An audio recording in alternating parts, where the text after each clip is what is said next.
Tuesday, everybody. We're back here on the Brownwood Lions Coach Show on KOXE. I am Derek Stuckley, along with Brownwood Lions head football coach, athletic director Sammy Burnett, and a very special guest, which I will go ahead and let you introduce right Before now. we introduce him, how was your birthday? It was my birthday? Mm-hmm. Pretty long day, but What did you do? it was good. What day's your birthday? It was Monday, What day was that? the 18th. 18. Yeah. I made it You as had a much birthday. as Yeah, possible. mine's the 12th. And His sister. my sister's was yesterday. Yeah. A lot of March Yeah, birthdays. everywhere in here, what, February? February 26th. So, happy birthday to everybody Yes, that we might have missed Yes. and that absolutely. is coming up. So what did you do? I did at work. I understand that. I was up here most of the day. And, and then I went to the school board meeting. So That was good. that's a great way to celebrate the birthday. Yeah. That was about it. Good for you.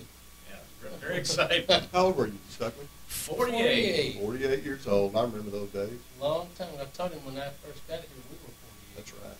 Now we're not 48 anymore. We're 55. And one looks much older than the Who other. can you tell who is The oldest 12 of the days two. older than the other? 12 days or 12 days. years? 12 days Days. older. Days. It looks like 12 Days. years, but didn't age as well as Coach Jones. But on that topic, special guest, head golf coach David Jones, is going to talk to us about the season and about what's coming up next week. Another big day for the golf team yesterday.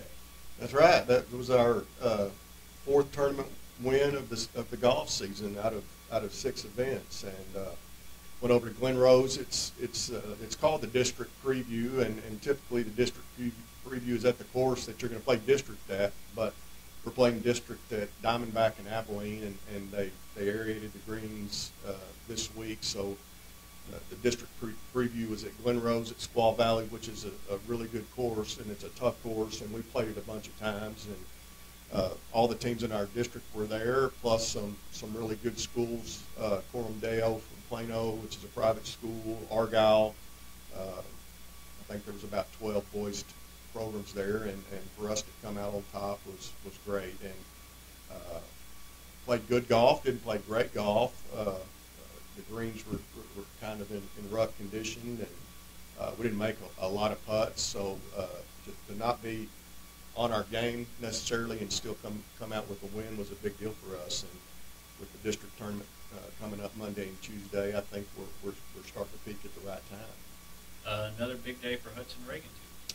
Hudson, I don't know how many tournament wins he's put out there this year, but he's just played fantastic this spring, and probably the best part of his game is just his consistency. Even when he's not, even when he doesn't have his A game, he's gonna shoot around par. Yesterday, I think he had 1 birdie and 1 bogey, and the rest pars. So he's just a consistent golfer, and he was frustrated yesterday, and I kidded with him after the round. He was a little upset, and I said, "Hey man, you win the tournament. We win the tournament as a team, and you didn't make any putts all day." So that just speaks to how well he hits the ball and how consistent he is. So I'm real proud of the golfer that he has become. And when he walks into a tournament, anywhere we go, people take notice, and it's the same way for our team. And that's what we've kind of strived to do over the last few years, is to make our golf program one of the most respected in the state, and I think that we are. Of course, you make the state tournament last year, and most of those guys came back from last year and kind of picked up where you left off. That's right. I don't know if people are aware of this, but our region is by far the toughest golf region in the state of Texas. There will be 3 to 4 teams that don't make the state tournament out of our region that would win any other region in the state, and I think that's a travesty, really. I mean, it's just some really good golf that's played, and for us to go to regionals and to get out to the state meet this year, we'll have to play our best at both days.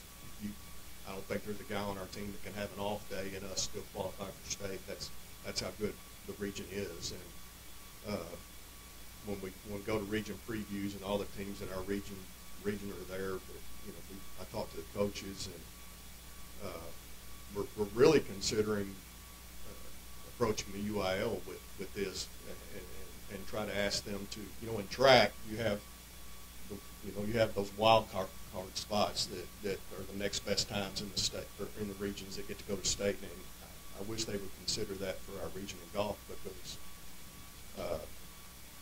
there'll be some teams that'll shoot 305 in our region that won't get out to the state meet, and there's some teams from other regions that'll show up to the state meet that will shot 370, which is 65. Our teams will be 65 strokes better than them. So, but this year is, it is what it is. We're gonna have to go play our best, and Andrews has two teams that will show up there that are really good. Bridgeport is an outstanding program. You got us, you got Monahans, you got Canyon Randall, and they're all top programs in the state of Texas. And last year, our region at state finished first, third, and fifth. And I wouldn't be surprised if the teams out of our region this year go 1, 2, 3. And so our goal is to get back to that tournament, and our guys have put in a tremendous amount of work. And like I said, you've all got to be on. Every guy on your team's got to be on their game for those 2 days at regionals, and that's our intent. And we're going to do our best to get back to the state tournament. A couple of weeks ago, y'all went down to the state preview and led the whole thing at the midway point. Just what does that do for the guys' confidence-wise? Yeah, after day one, we went down there and just played really well and was leading the tournament, and that's what we're capable of. We can go do that any day, and that gives us a kind of a boost. Day one, the conditions were perfect, and day two, it got cold and windy, and we didn't play as well. And we've got to do a better job of being mentally tough and dealing with conditions that aren't to our liking. I don't think anybody's going to play as well in the cold and the wind as they do when the conditions are good, but we've got to be tough enough to deal with it and at least play close to our average scores when those situations aren't perfect. Because when you go down to Lubbock for regionals, it's in April, but it may be 90 one day and it may be 40 the next. You never know how it's going to end up, and so we've just got to get a little more mentally tough in that aspect and know that we're capable of winning the whole thing and doing that when conditions don't suit us necessarily. And districts Monday and Tuesday? That's right. Yes, sir. All right. Well, we will definitely be keeping an eye on y'all. Good luck next week, regionals, the rest of the season. I appreciate that. Coach Burnett, anything you want to add? Yeah, just a couple of things. I love watching those kids play. But, Jim, we shot a 291, if I'm not mistaken, at first round of the regional preview, which tells our kids we can. That's a phenomenal score. I mean, that's the first time we've shot that low since we've been here, right? Yes, sir. And then you have two kids, Sir Jones and Hudson Ring, that both shot a 66 in competition, which is a big deal, which knows that they can do it. You've had some kids that, at least 3 of them, that have been splitting time with showing ag and showing animals doing that, and have to split time with golf and ag, and that's very difficult. That season is ended, so them being out there on the course a bit more, hopefully we're getting them the confidence that they need to go out there and be prepared, because from this point on it's going to be 2-day tournaments, and you got to put 2 days together if you want to be successful. You can't have one good day, one bad day. So that's what Coach talked about. But I just got to see him the other day on the golf course and just told him, you can do it. Just be mentally prepared, mentally tough, and go out there and put 2 days together. So it's going to be exciting. It's going to be stressful.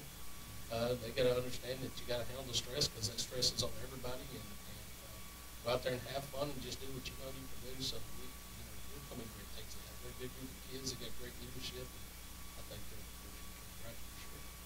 And then the girls were also in action yesterday. They had a pretty good day. Yep, they finished 4th overall as a team, and Tristan Garcia finished 2nd as a medalist, shot at 80. So congratulations to those girls.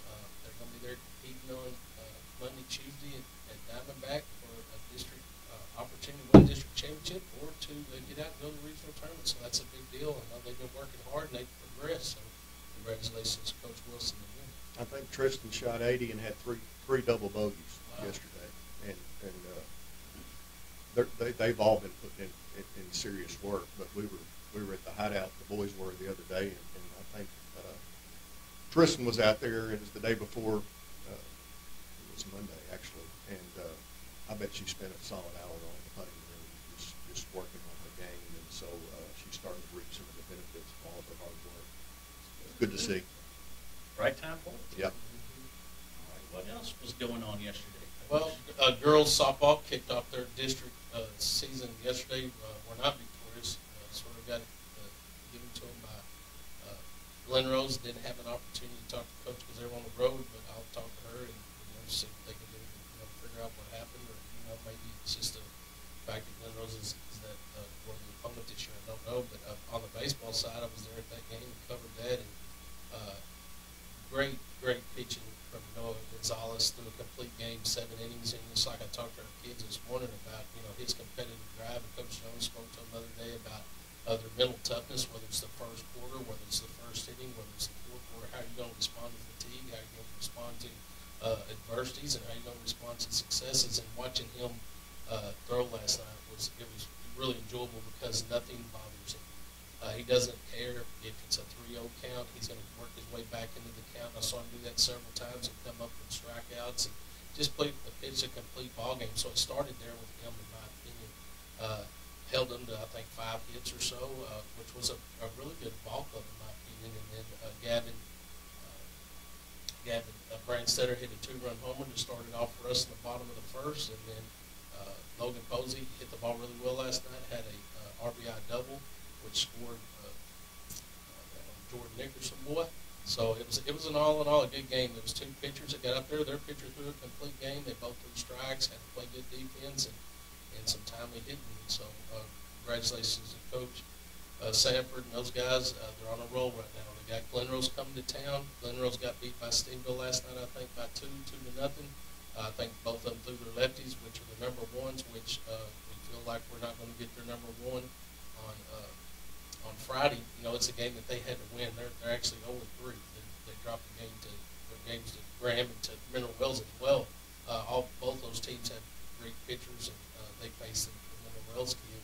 I think it was a tie ball game in the 7th that wound up loading the bases. That first and third wound up going ahead and intentionally walked the kid, loading the bases, and Steve was lefty plunked the next batter, so they actually hit the batter to score the run. So that was a ball game between them. So Glen Rose has their back against the wall already. They're 0-3. They can't afford to come out and lose to us, knowing that we're 3-0 in district, and we're probably going to throw our gun at them.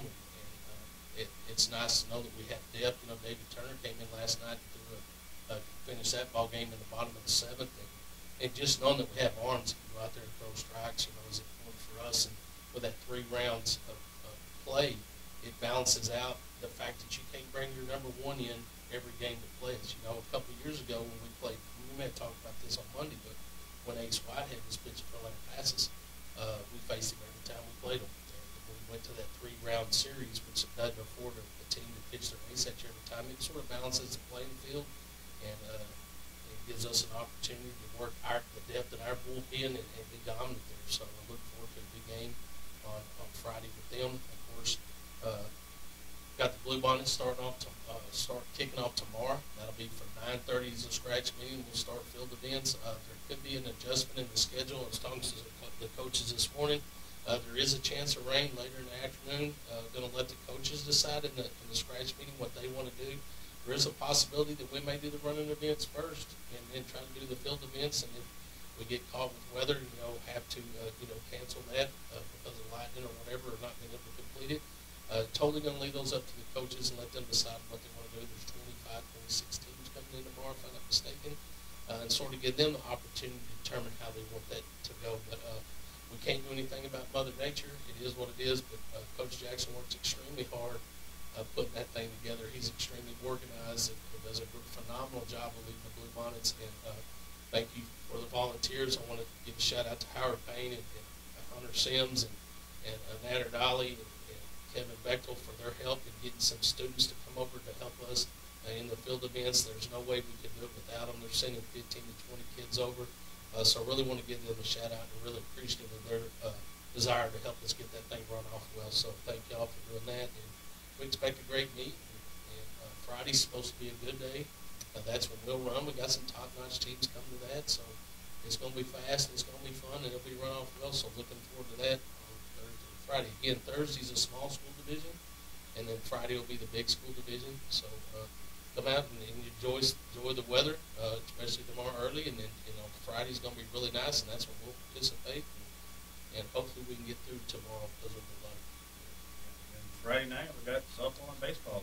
Yep, softball will be hosting Mineral Wells. That will start at 5 o'clock. Baseball will be finishing their first round of play. Hopefully they can go 4-0.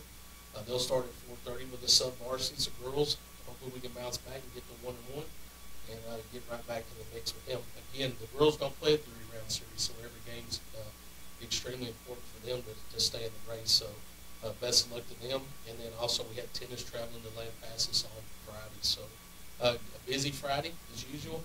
Again, we had the small school Bluebonnets on Thursday. There's a lot of schools in our area that are smaller schools that will be participating in that. So I expect a lot of people to be there. Again, we'll run it off extremely well.